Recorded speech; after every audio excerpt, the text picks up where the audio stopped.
택배를 많이 시키잖아요. 근데 내가 이제 갖고 싶은 것들을 폭풍 쇼핑을 했어요. 그러면서 이제 내가 주문한 것들이 오기를 기다리는 시간들이 있어요. 드디어 택배가 도착을 했는데, 이런 기분을 혹시 느껴보신 적 있으세요? 택배가 도착을 했는데 생각보다 내가 시킨 게 이거밖에 없었나? 하는 적 있으시죠? 그죠? 막상 도착했는데 내가 꿈꿨을 때는 막 이런 저런 것들이 막 왔으면 했는데 막상 도착하니까 별게 없는 느낌. 해외여행을 갑니다. 해외여행을 가서 막 이것저것 신나게 사왔어요. 막 사와서 돌아놓고 집에 와보니까, 집에 와서 이렇게 실제로 내가 사온 쇼핑 목록을 딱 보고 가방을, 캐리어를 딱 열었을 때 생각보다 뭐가 없는 느낌을 이렇게 느낄 때가 있죠. 우리가 세상에서의 어떤 욕구들은 대부분 어떤 나의 쾌락이나 탐닉을 위해서, 지난주에 목사님께서 이런 말씀을 하시더라고요. 요즘 젊은이들은 쇼핑을 구매를 위해 하지 않는다라고 하더라고요. 그럼 쇼핑을 왜 하냐? 쇼핑을 왜 하시죠? 다 젊은이시죠? 젊으시니까 쇼핑을 왜 하시죠? 예전에는 내가 필요한 것을 샀어요. 그죠? 근데 요즘에는 내가 필요할 것 같은 것도 사고, 필요하진 않은데 갖고 싶은 것도 삽니다. 쇼핑의 트렌드도 바뀌었고 우리가 삶을 사는 방향이 많이 바뀌었죠. 무언가를 원하고 무언가를 얻게 되는데, 우리는 무언가를 얻게 되었을 때 생각보다 그 만족도가 얻기 위한 과정보다 얻고 났을 때의 마음이 많이 허탈할 때가 있다는 걸 느끼지 않습니까? 우리 젊은 세대들은 이런 단어를 쓰고 있습니다. 현자 타임이란 단어를 쓰고 있는데, 사실 이 말은 상당히 섹슈얼한 말입니다. 왜 그러냐면 성적인 욕구가 해결이 됐을 때 찾아오는 공허함을 이르는 말이 현자 타임이, 현자의 시간이라는 말을 써요. 왜냐하면 내가 성적인 것을 얻고 났더니 허망하더라. 그래서 그 시간만큼은 내가 이 세상의 어떤 철학자보다 더 현명한 사람 같은 현자의 시간이다라고 현자 타임이란 단어를 쓰기 시작했는데, 이 단어가 국어사전에 등재가 되어 있습니다. 이 말은 현대인들이 살아가면서 소원했던 것, 격렬하게 원했던 그 무언가를 성공적으로 성취했음에도 불구하고 찾아오는 공허함을 말하는 단어의 대명사가 되었습니다. 여러분 어떠십니까? 성경은요, 이런 이 허한 이 마음을 정확하게 이렇게 표현하고 있습니다. 오늘 본문을 17절에 보시면 이렇게 말합니다. 너희는 이방인이 그 마음에 허망한 것으로 행함같이 라고 말합니다. 바울은 우리가 살아가면서, 우리가 지난주에 무슨 얘기를 했냐면 바울이 어린아이와 같지 않고 여러분이 성장했으면 한다라는 이야기를 했습니다. 기억나시죠? 이제 젖을 먹는 것이 아니라 이제는 여러분의 신앙이 성장했으면 좋겠습니다라고 해서 우리의 신앙이 성장을 하는데, 자 이제 생각해 보세요. 어린아이인 신앙은 그저 주는 것을 받아 먹기만 했던 신앙입니다. 그죠? 근데 그 신앙이 성장을 해서 이제 내 스스로 무언가를 찾아다니기 시작하고 무언가를 성취하기 시작할 때는 그것이 세상의 것이든 하나님의 것이든 그 어떤 일들을 따라가기 시작하는데, 그 일들을 내가 스스로 하면서 내가 성취해 나가려는 노력들을 시작하죠. 그러면 이 성취해 나가려는 노력이 그것이 정말 값이 있는 것인지 허망한 것인지에 대한 이야기를 하는 겁니다. 그래서 바울은 우리가 세상을 살아가는데 총명이 어두워지고 무지함으로, 마음의 굳어짐으로 말미암아 허망함으로 행한다라고 말을 하고 있습니다. 그래서 이 허망함이라는 것은 무엇이냐? 이 같은 본문을 로마서에서는 이렇게 표현을 하고 있는데 한번 찾아봅시다. 로마서 1장인데요. 앞에서 보여주실 거예요. 로마서 1장 21절입니다. 같이 읽어볼게요. 시작. 21절 시작. 하나님을 알되 하나님을 영화롭게도 아니하며 감사하지도 아니하고 오히려 그 생각이 허망하여지며 미련한 마음이 어두워졌나니. 지금 이 에베소서랑 거의 병행 구절이라고 할 만큼 그 흐름이 같아요. 에베소서에서도 말하는 이 허망한 삶에 대한 고민이 로마서에는 조금 더 적나라하게 나옵니다. 제가 지금 이 허망하다고 하는 것에 이해를 하시죠? 어떤 우리가 제가 처음에 서두에서 말씀드렸던 것처럼 우리가 이 땅에서 얻으려고 하는 어떤 쾌락의 어떤 것들, 그 쾌락적인 어떤 것들이 우리의 삶에서 성취되었을 때 그것이 성취가 과연 우리를 기쁘게 하느냐에 대한 문제에 있습니다. 사실 쾌락은 있지만 그 쾌락의 끝에 무엇이 있다는 말이에요? 허무함이 있다는 건데, 바울은 이 허무함의 극치를 이렇게 이야기하고 있습니다. 자, 22절 보시면 스스로 지혜 있다 하나 어리석게 되고, 23절 썩어지지 아니하는 하나님의 영광을 썩어질 사람과 새와 짐승과 기어다니는 우상으로 바꾸고, 그리고 우상으로 바꾸고 24절 그들의 마음을 더러움의 정욕대로 내어버려 두는데, 그 내어버려 둠의 결과가 26절에 보면, 25절도 보면 나와 있지만 26절을 바로 보면 결국은 여자들이 순리대로 쓸 것을 영리로 쓰고, 다음 절 보면 남자들도 순리대로 쓸 것을 영리로 쓴다고 얘기를 하고 있습니다. 그래서 지금 에베소서로 다시 조금 이제 왔다 갔다 하지만 힘들지만 잠깐만 집중을 해주세요.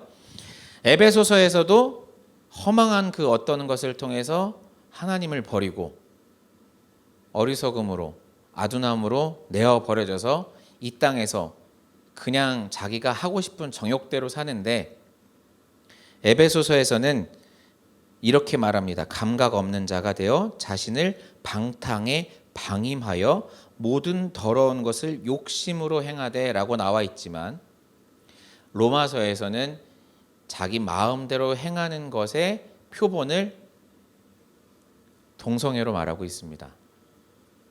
오늘 저는 동성애를 다루려고 하는 건 아닙니다. 갑자기 목사님들이 눈빛이 반짝거리셨어요. 이렇게 목사님들이 동성애 하는 순간 저를 딱 보시더니 여기 착 이렇게 만화에서 보면 뿅 이렇게 뭐가 나오는 것처럼 동성애라고 뿅 했는데, 저는 오늘 동성애를 말하려고 하는 건 아닌데, 그럼 동성애를 왜 바울은 예로 들었을까?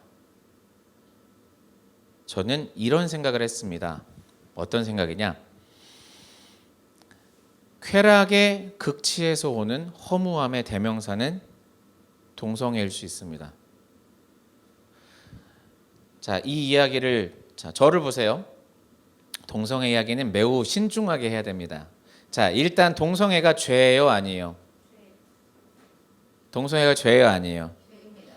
동성애를 가지고 죄다, 아니다 말하는 것 자체는 사실은 말이 안 됩니다. 성경에서 우리 성경을 시대상 어떤 흐름에 의해서 해석을 해서 그 당시에는 뭐 동성애가 뭐 이렇게 했기 때문에 이렇게 했다 뭐 말할 수도 있는데, 저는 동성애는 죄라고 성경에 써 있다고 말을 정확히 말씀을 드릴 수 있습니다. 자, 그러면 한 가지 더 어려운 질문 들어볼게요. 동성애자는 천국에 갈 수 있습니까, 없습니까? 그럼 이렇게 바꿔볼게요. 동성애는 지옥에 갑니까, 안 갑니까? 자, 이거는요 사실은 이거랑 똑같아요. 자, 그러면 이렇게 한번 여쭤볼게요. 술 먹으면 지옥 가요, 안 가요? 가요, 안 가요? 이렇게 의사 표현을 해주세요. 마스크 때문에 안 보여요. 가요, 안 가요? 에? 모르겠어요. 우리 교회 다니시면 알 수 있어요. 술 마셔도 지옥 안 가요. 그러면 동성애는 지옥 갈 죄예요, 아니에요? 자, 동성애를 한다고 지옥에 가는 것이 아니라 하나님을 믿지 않으면 지옥에 가죠. 그런데 하나님을 믿는데도 술을 마셔요, 안 마셔요? 하나님을 믿는데 거짓말해요, 안 해요? 하나님을 믿는데 사람을 미워해요, 안 미워해요? 미워하는 것은 살인이랑 같다고 했는데요. 그럼 하나님을 믿는데도 미워서 다른 사람을 살인하는 마음을 가져요. 그러면 죄를 짓는 거예요, 안 짓는 거예요? 짓는 거예요. 그럼 동성애랑 살인이랑 뭐가 달라요? 중요한 건 뭐냐? 동성애가 하나님이 기뻐하지 않는 일이라는 걸 아는 거지. 동성애가 죄이기 때문에 동성애의 자만 지옥 가는 것처럼 이야기하면 안 되는 거예요. 동성애는 죄라고 말을 합니다. 하지만 동성애가 특별히 다른 죄는 아닙니다. 다른 모든 죄와 같은 죄입니다. 그런데 오늘 제가 한번 생각을 해봅니다. 바울은 이 허망한 삶, 이 땅에서 허탄하고 허망하고 허무한 삶의 대표적인 죄악으로 왜 동성애를 들었을까요?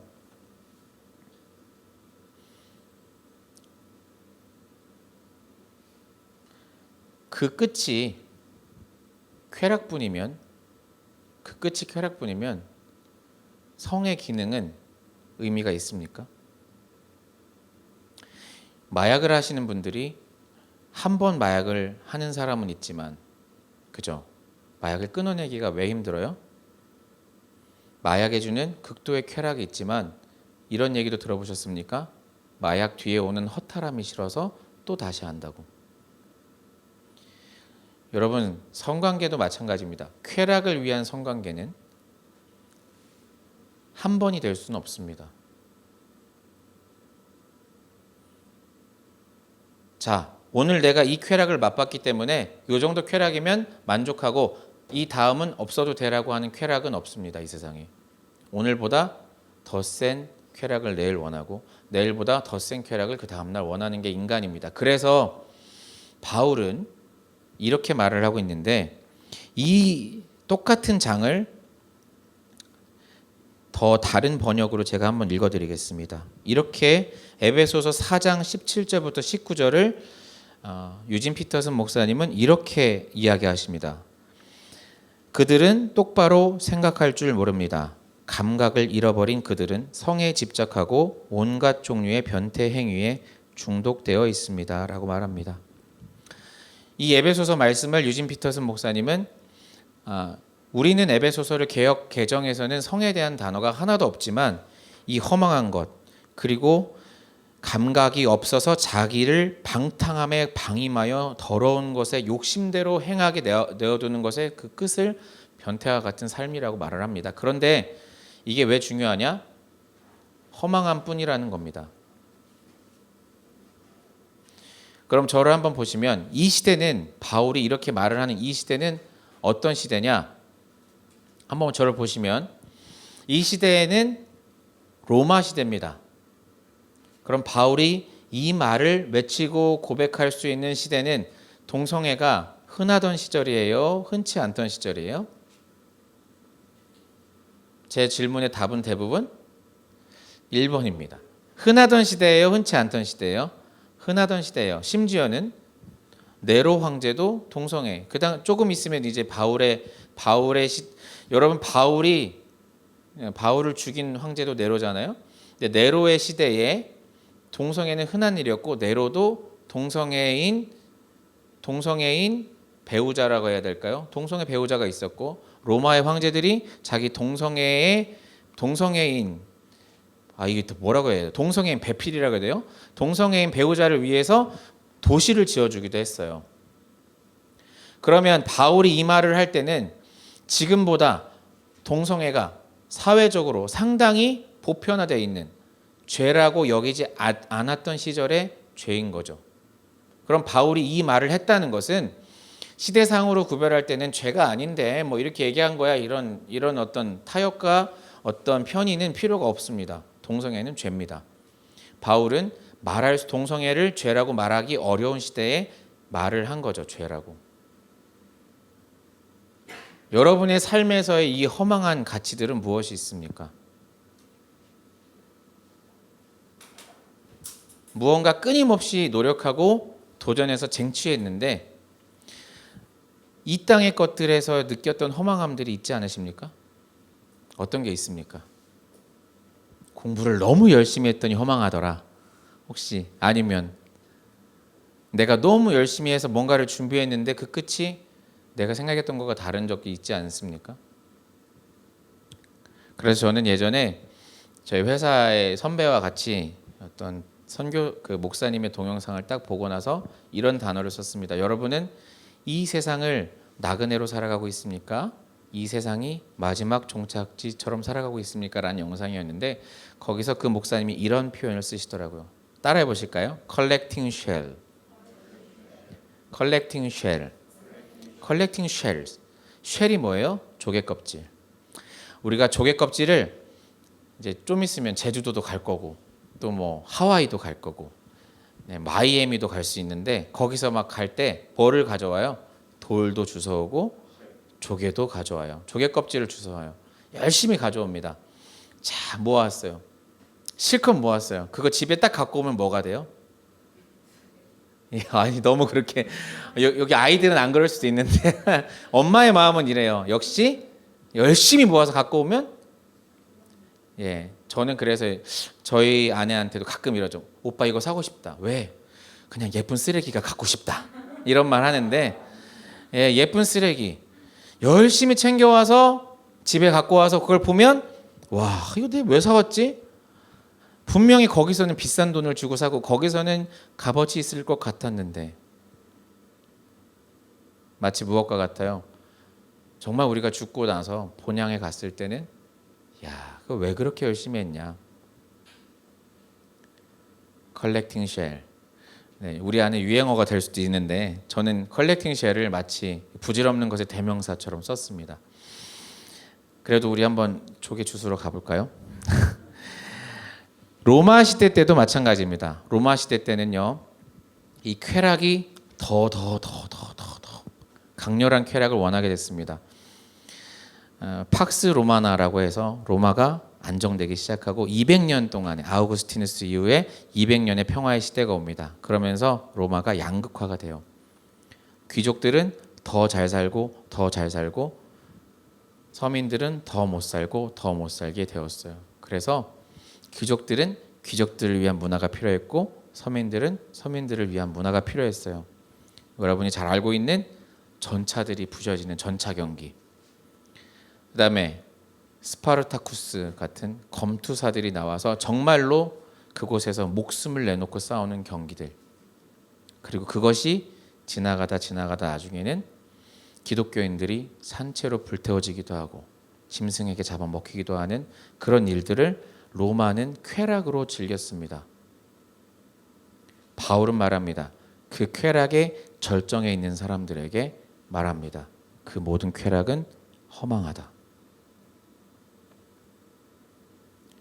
여러분은 어떤 허망한 탑을 쌓고 있으십니까? 한번 물어보세요. 옆에 사람한테 너는 뭘 쌓고 있니? 저는 진짜 궁금해요. 현재 형제 뭐 허무한 거 있어요? 제가 볼 때 현재 형제는 막 너무 열심히 살아서 허무한 게 하나도 없을 것 같아. 허무함의 극치는 여러분이 동경하는 스타들에게도 있습니다. 혹시 무대에 서셨다가 레인 자매님 무대에 서셨다가 큰 무대가 끝나고 막 허탈한 기분 느껴보셨어요? 그런 느낌 별로? 그런 느낌 느껴보신 분 있으세요? 여기 거대한 무대에 섰는데 딱 무대에서 내려오자마자 느끼는 허탈함. 여러분이 잘 알고 있는 지드래곤이 이렇게 말을 했어요. 제가 겉보기에는 화려하지만 혼자 있을 때는 공허함이나 외로움을 느낍니다. 늘 무엇인가에 결핍되어 있다고 생각합니다. 빛이 강할수록 그림자가 진해지듯 화려해질수록 그 뒤에 찾아오는 공허함은 더 큽니다. 뭐 다 찾아보시면 많이 나와요. 뭐 아이유도 말했고 태연도 말하고 다 그 공허함을 말해요. 그 공허함을 견디지 못하니까 술을 마시기도 하고 음식을 먹기도 하고 마약을 하기도 합니다. 어떤 사람은 프로포폴을 맞고 자기도 하죠. 자, 그러면 이런 화려한 뭐 대단한 그런 거 말고요. 우리 한번 돌아봅시다. 엄마들이 가장 많이 걸리는 게 우울증이죠. 엄마들이 산후 우울증이 있고 또 아이를 키우다 보면 우울증이 생깁니다. 왜 그럴까요? 목표가 아이에게 가 있다 보면 그 아이로 인한 허망함들이 생깁니다. 아이고, 언제까지 허망한 얘기를 할 건가? 우리 삶은요, 우리 삶에서 그 어떤 쾌락의 끝에 행복함이 있습니까? 나는 정말 이것 때문에 너무 행복해하는 거 있습니까? 휴대폰을 바꾸면 행복합니까? 한 달. 차를 바꾸면 행복해요? 1년? 집을 바꾸면 행복해요? 5년? 무엇이 우리의 인생을 채웁니까? 그래서 바울은 이렇게 말합니다. 19절을 보면 같이 봅시다. 에베소서 4장 19절. 감각 없는 자가 되어 자신을 방탕에 방임하여 모든 더러운 것을 욕심으로 행하되. 세상 사람들은 그렇게 살고 있습니다. 여러분, 우린 자녀들에게 말씀해 주셔야 돼요. 섹스도 마찬가지고, 돈도 마찬가지고, 권력도 마찬가지고, 그 끝에 뭐가 있다. 야, 공부 열심히 해서 훌륭한 사람 되면 행복할 거야? 거짓말하지 마세요. 시험 잘 보면 행복할 거야? 거짓말하지 마세요. 합격하면 행복할 거야? 거짓말하지 마세요. 승진하면 행복할 거야? 거짓말하지 마세요. 다 거짓말이야. 그 끝은 다 허망한 뿐이야. 인생을 정말로 행복하게 하는 것은 그런 것들이 아니에요. 연예인들이 나와서 보여주는 것은 그들의 화려한 삶뿐이에요. 분장을 지우고 나면, 연극이 끝나고 나면 그거보다 더 허망한 삶이 없다고요. 그런데 왜 그런 삶을 동경하게 만들어요? 껍데기뿐인 삶을 동경해야 사단이 원하는 삶을 여러분이 살기 때문이죠.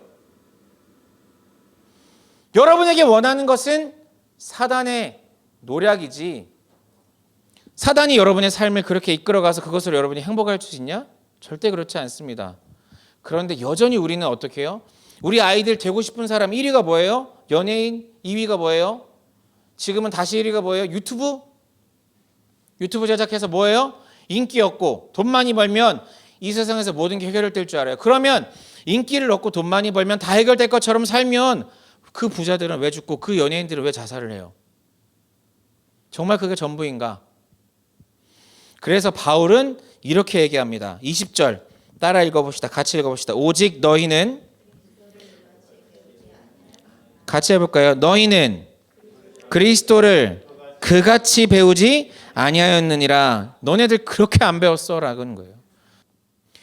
여러분, 이렇게 배웠습니다. 우리는요. 어디서요? 교회에서. 100일 기도를 드리자. 새벽 예배를 40일 작정, 100일 작정을 하자. 왜? 무엇을 놓고요? 우리 아이의 수능을 위해서, 우리 아이의 시험을 위해서, 승진을 위해서 100일 기도를 한대요. 하나님이 언제 너희 승진을 놓고 100일 기도하라고 언제 교회에서 가르쳤어요? 언제 말씀에 그런 걸 가르쳤어요? 한 번도 가르치지 않았어요. 그런데 너희가 마치 이방인이 하듯이, 이방인이 빌 바를 모르면서 우상을 세워놓고 빌듯이 여전히 구습 그대로, 옛 관습 그대로 하나님을 믿기 때문에 우리의 삶이 바뀌지 않는 겁니다. 언제 하나님께서 그래 이번엔 과장 승진해야지, 그거 놓고 같이 기도하자라고 기도하라고 했습니까? 단 한 번도 하나님은 우리에게 그렇게 말씀하지 않으셨죠. 그런데 어떻게 해요? 교회가 성도들을 그렇게 미혹해왔죠. 그게 마치 진리인 것처럼. 그런데 바울은 뭐라고 말하냐? 너희는 그리스도를 그같이 배우지 아니하였다. 그래서 어떻게 해야 됩니까? 21절 보면 진리가 예수 안에 있는 것 같이 너희가 참으로 그에게서 듣고 또한 그 안에서 가르침을 받았을진데 라고 말을 하고 있습니다. 여러분, 세 가지 단어가 나옵니다. 따라해 봅시다. 배우고, 듣고, 가르치다. 여러분, 실제로요, 성경에는 생각보다 이 가르치다라는 말이 아주 많이 나옵니다. 요한복음 6장 45절에 보면 이렇게 나오는데요. 요한복음 6장 45절, 선지자의 글에 그들이 다 하나님의 가르침을 받으리라 기록되었은즉 아버지께 듣고 배운 사람마다 내게로 오느니라. 이렇게 나옵니다. 성경에서도 뭐라고 해요? 예수님 말씀인데 선지자의 글이 뭐예요? 구약이죠. 그래서 우리가 성경을 배운 사람들은, 하나님께로부터 들은 사람들은 예수인 나에게 올 수 있다. 가르치고 배워라는 말이 여기 나오죠. 또 이렇게 나옵니다. 여러분, 예수님의 3대 사역이 있습니다. 예수님의 3대 사역. 3대 사역? 가르치고, 전파하고, 고치고. 한번 찾아볼까요? 마태복음 4장 23절. 뭐라고 나와요? 가르치시며, 그 다음에 전파하시며 고치시며.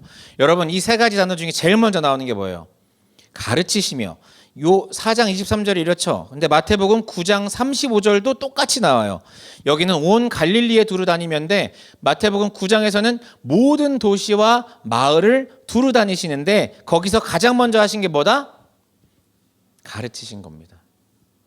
여러분, 저를 보세요. 배워야 돼요? 안 배워야 돼요? 다시요. 배워야 돼요? 안 배워야 돼요? 그런데 성경을 공부하지도 않고 배우지도 않고 신앙생활이 돼요? 안 돼요? 신앙생활이 안 되는데 우리 어떻게 신앙생활해요? 그동안 교회는 열심히 다니는데 성경 읽어요? 안 읽어요? 안 읽고 뭐만 들어요?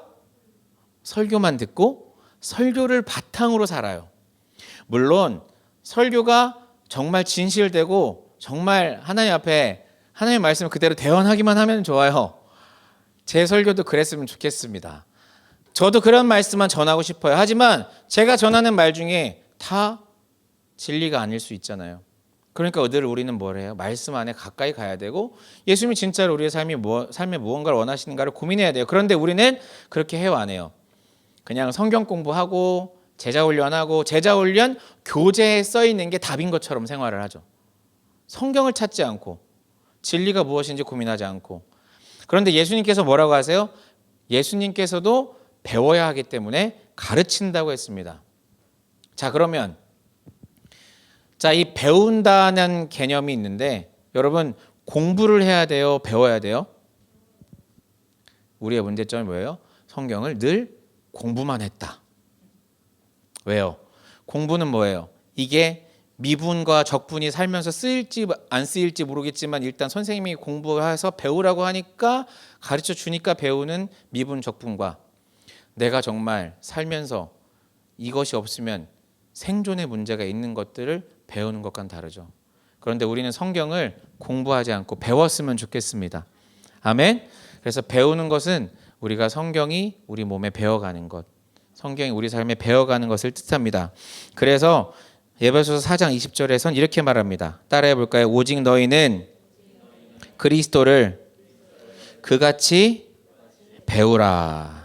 이렇게 말할 수 있겠죠. 우리가 그리스도를 공부해서 그래, 성경은 이렇다더라, 동성애는 이렇다더라 배우고 실천하지 않는 삶이 아니라 그것을 배워서 내 삶 속에서 나타내는 삶이 하나님이 원하시는 삶인 줄 믿습니다. 그래서 바울이 이렇게 말한 것처럼 너희들은 그같이 배우지 아니하였다가 아니라 이제 우리가 성경을 그대로 배워서 하나님이 기뻐하시는 삶의 자리에 있었으면 좋겠습니다. 아멘. 한번 마태복음 11장 29절을 볼까요?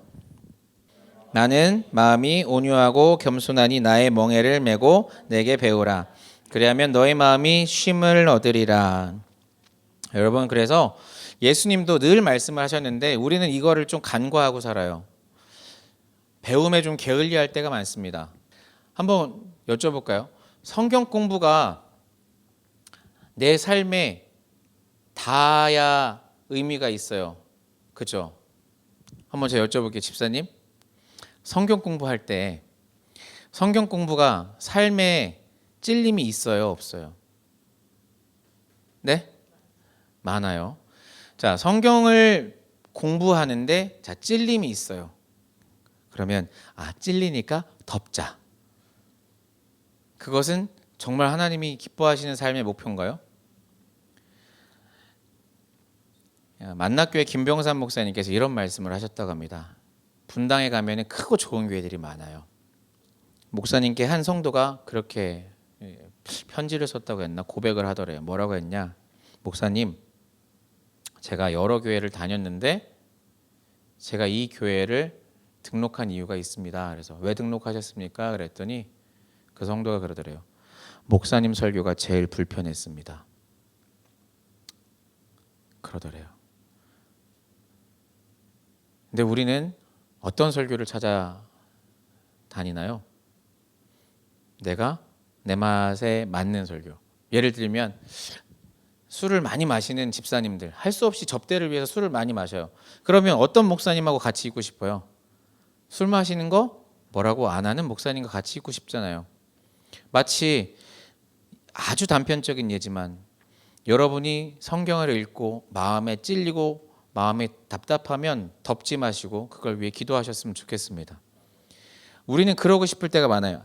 야, 이건 차라리 몰랐으면 괜찮은데. 근데 몰랐으면 그냥 사는데 이거 알아갖고 지켜야 되잖아. 아우, 이럴 때 없으십니까? 아니, 너무 그냥 그쵸, 있죠. 내가 이걸 몰랐어야 되는데 내가 이걸 알아갖고 내가 이거 지키려고 얼마나 힘든지 알아? 근데 그게 여러분의 생명입니다. 아멘. 저 예전에 이런 고백을 하나님께 드린 적이 있어요. 하나님, 성경에 보니까 이런 애도 있는데 제가 보니까 쟤도 교회 다니는데 쟤는 저렇게 살아요. 쟤도 교회 다니는데 쟤는 저렇게 살아요. 쟤 교회 다니는데 쟤 저렇게 사는데도 벼락을 안 맞아요. 아니, 쟤는 저렇게 사는데 벼락은커녕 하나님 쟤는 로또가 되네요. 저렇게 사는 인간들이 왜 승진을 해요? 하나님 기준이 뭐예요? 그랬더니 하나님 제 마음에 이런 마음을 주시는 거예요. 너랑 걔랑 같냐? 그 얘기를 듣는데 하나님이 내가 진짜 사랑하는 내 아들이 나가서 뭐 노름을 하든 토박을 하든 술을 먹든 어떤 아들들은 그럴 수도 있고 어떤 아들들은 그럴 수 있고 어떤 삶은 그럴 수도 있지만 정말 사랑하는 내 아들이 어떻게 살길 원할까 할 때 하나님 잣대로 볼 때는 저 정도는 살아도 되는 거예요? 하나님의 기준으로 볼 때는 저 정도 인간처럼 살아도 되는 거예요? 그래도 복 받을 수 있는 거예요? 그래도 저렇게 살 수 있는 거예요? 그래도 돈 많이 버는 거예요? 라고 말했던 저에게 내가 너에게 보여준 사랑이 그보다 훨씬 크니 객관적 잣대로 살지 말고 주관적 잣대로 살아라. 그와 너를 비교하지 말고 내가 너를 얼마나 사랑하는지 바라봐라. 여러분, 그것이 바로 오늘 우리에게 원하시는 예수 그리스도의 마음. 너희가 언제 그렇게 예수 그리스도를 배웠느냐, 이것이 아닐까 합니다. 여러분, 김 집사는 그렇게 살더라, 박 집사는 그렇게 살더라가 아니라 내 안에 계신 예수 그리스도가 나를 얼마나 사랑하는지를 깨닫고 이미 내가 받은 그 사랑에 응답하며 살면 다른 가치와 기준은 그렇게 큰 의미가 없을 줄 믿습니다. 그렇게 살 때에 성경은 이렇게 말합니다. 22절, 너희는 유혹의 욕심을 따라 썩어져가는 구습, 옛날의 습관들을 버리고 그 구습을 따르는 옛 사람을 벗어버리고. 23절 같이 읽을까요? 시작. 오직 너희의 심령이 새롭게 되어 하나님을 따라 의와 진리의 거룩함으로 지으심을 받은 새 사람을 입으라. 아멘. 여러분, 열심히 예수 그리스도를 배워갔으면 좋겠습니다. 이 배우다라는 뜻에는 배다라는 뜻이 있대요. 그 어원에 배다. 뭐예요? 그 향기가 배다. 예수 그리스도께서 우리를 새로 입혀주셔서 옛날에 그 더럽고 썩어가던 옷을 벗어버리고 예수 그리스도께서 지어주신 새 옷으로 새 사람으로 입으면 그 새 옷은 정말 예수 그리스도의 향기가 나는 새로운 사람, 하나님이 기뻐하시는 이 땅에서 예수 그리스도의 향기가 나는 사람이었으면 좋겠습니다. 그래서 야, 나 잘 모르겠는데 너만 보면 기분이 좋다. 나 이유는 잘 모르겠는데 너한테 늘 좋은 향기가 나는 것 같아. 향수 말고 너는 참 좋은 향기가 나는 사람이야. 그리고 가장 궁극적으로 내가 너를 보면 예수님이 계신 것 같아. 우리 그런 삶을 살았으면 좋겠습니다. 같이 기도하겠습니다.